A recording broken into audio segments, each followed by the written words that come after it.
السلام عليكم ورحمة الله وبركاته من مطبخ ملوكة ومريومة. ازيكم عاملين ايه؟ كويسين ان شاء الله، يا رب تكونوا بخير. بصوا بقى، احنا النهارده هنعمل مع بعض حاجة خفيفة. هنعمل ايه؟ هنعمل مكرونة بالصوص الابيض. تمام؟ معايا كيس مكرونة ايطاليانو اللي هي الشرايط اهيت، شرايط. تمام؟ ومعايا بانيه مقطعاه قطع اهيت، مربعات كده. تمام؟ ومعايا ايه؟ فلفل الوان. هعمل ايه دلوقتي هسلق المكرونه وهرجع لك تاني هقولك بقى هنكمل ايه بقيه الخطوات مع بعض. هقولك هنعمل ايه. لو لسه ما اشتركتيش في قناتي انزلي اشتركي في القناه وفعلي الجرس عشان يوصلك كل جديد، واللايك والشير. خليكي معايا لاخر الفيديو عشان تشوفي احنا هنعمل ايه. هرجع لك تاني. رجعت لك تاني، المكرونه على النار اهي بتتسلق، ومعايا المكونات بتاعتي عشان نعمل بقى الصوص الابيض مع بعض. معايا ايه؟ قلنا معايا قطعتين بانيه مقطعاهم مكعبات صغيره، متبلاهم بايه؟ بشويه فلفل اسود وشويه بهارات وميه بصل. حتى اهي الميه باينه فيها اهي بعد ما غسلته طبعا. تمام؟ ومعايا معلقتين دقيق. تمام؟ معايا كوبايه لبن. معلقتين دقيق كبار. معايا ايه؟ الفلفل الالوان بتاعي. ومعايا مكعب ماجي. ماشي؟ هنسمي الله ونبدا بقى نعمل ايه. انا عندي الطاسه على النار اهي، فيها معلقتين سمنه. نحط بس عليها وننزل بقى عليها بايه. هننزل عليها بالبانيه بتاعنا اللي هو القطع اللي احنا مقطعينه قطع صغيره. ماشي؟ هنعمل ايه؟ هننزل بيه، هنصفيه طبعا من ميه البصل اللي هو فيه. هنشفه شويه كده تشويحتين. خليكي معايا، شوفي معايا الفيديو للاخر عشان تستفادي وغيرنا يستفاد، واللايك والشير والاشتراك في القناه، تفعلوا الجرس عشان يوصلكوا كل جديد. اهو بنحط قطع الفراخ اهي، وانا بصفيها طبعا من ميه البصل اللي انا قلت لكم ايه انا متبلاها بيها، مش حاطه لها ملح. ماشي اهو. وهقول لك بقى هنعمل ايه تاني، خليكي معايا لاخر الفيديو.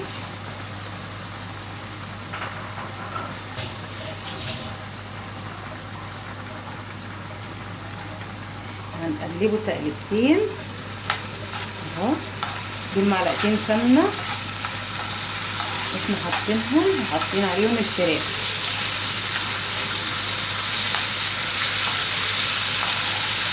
اهو. تقلبتين بس لونهم يغير للون دوت، وبعد كده هنشيلهم من السمنه ديت. هخلصهم وارجع لك تاني اهوت. بعد ما خلاص كده لونها اتغير اهو، هعمل ايه دلوقتي؟ هشيلها من السمنه ديت. هنشيلها دلوقتي اهو مع بعض. هي خلاص كده يعتبر استوت اهي. هنوطي النار ونروح شايلينها مع بعض اهي اهو.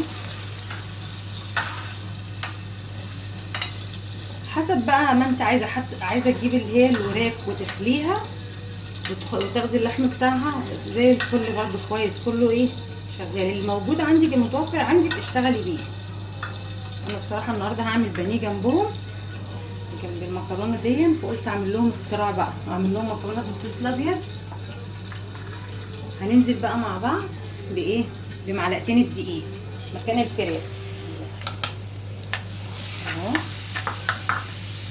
هقلبهم بس كويس كده، مش عايزين كتير، احنا عايزين ايه؟ معلقتين بس، عشان احنا مش عايزين الصوص يبقى بتاع البشاميل زي بتاع البشاميل، لا احنا عايزينه خفيف زي اللي بناكلها بره بالظبط.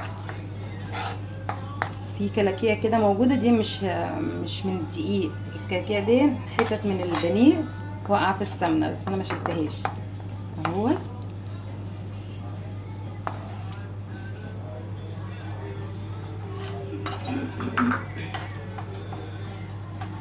نديله تقليبتين كده بس انه هيتحمر معانا شويه. بعد كده ننزل عليه باللبن اهو. وحسب الكميه اللي انت عايزه تعمليها. عايزه تعملي يعني كيلو مثلا مكرونه، ضعفي الكميه اللي انا بعملها ديت. بس امشي على الخطوات بتاعتي ان شاء الله هتعجبك وهتبقى زي الفل. اهو هعمل ايه دلوقتي؟ هنزل باللبن. بسم الله. هحط اللبن وارجع لك تاني. اهو معانا اهوت. تفضلي ايديكي شغاله كده فيه، عشان لو سبتيه ما هتسيبيه هيكلكع منك. لازم ايدينا تبقى شغاله كده.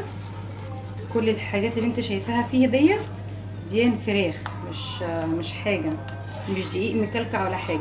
هو خلاص قرب يتقل معانا. وهقولك بقى على القوام اللي احنا عايزينه. معايا مكعب مرق اهو، هحطه كويس جدا، هحطه خالص، هحطه بقى عليها.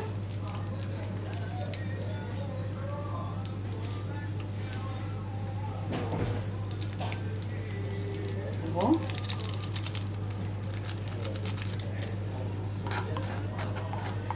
حاجه نقلبه كويس.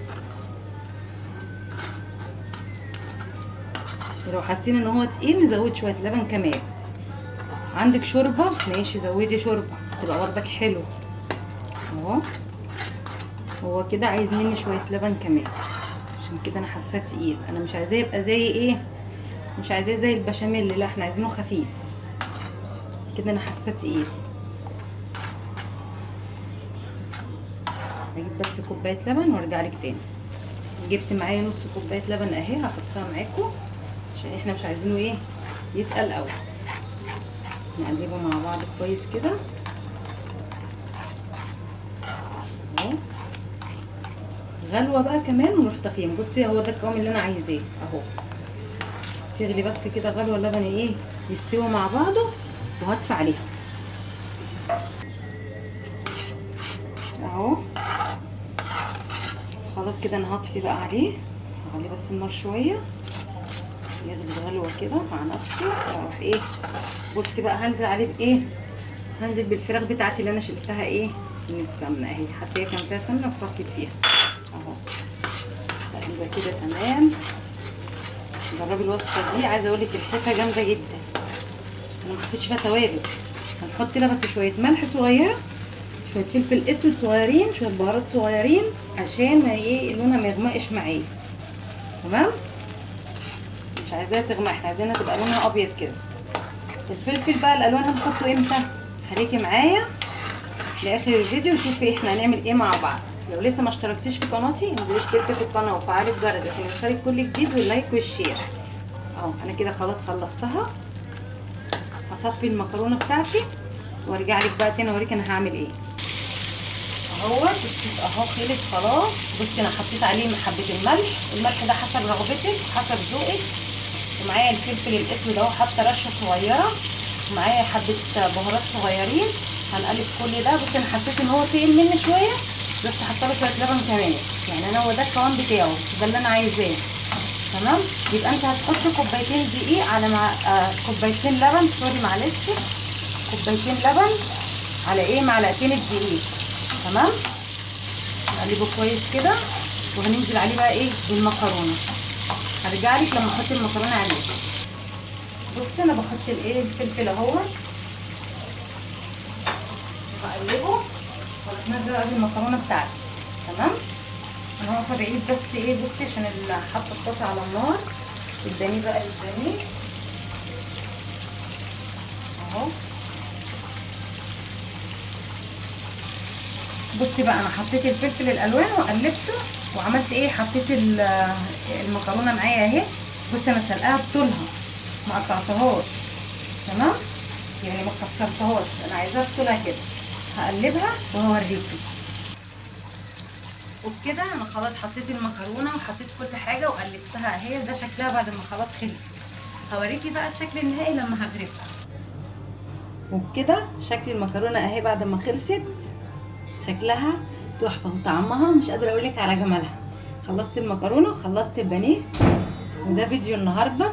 لو عجبك الفيديو ما تنسيش الاشتراك في القناه وفعلي الجرس عشان يوصلك كل جديد، واللايك والشير. والسلام عليكم.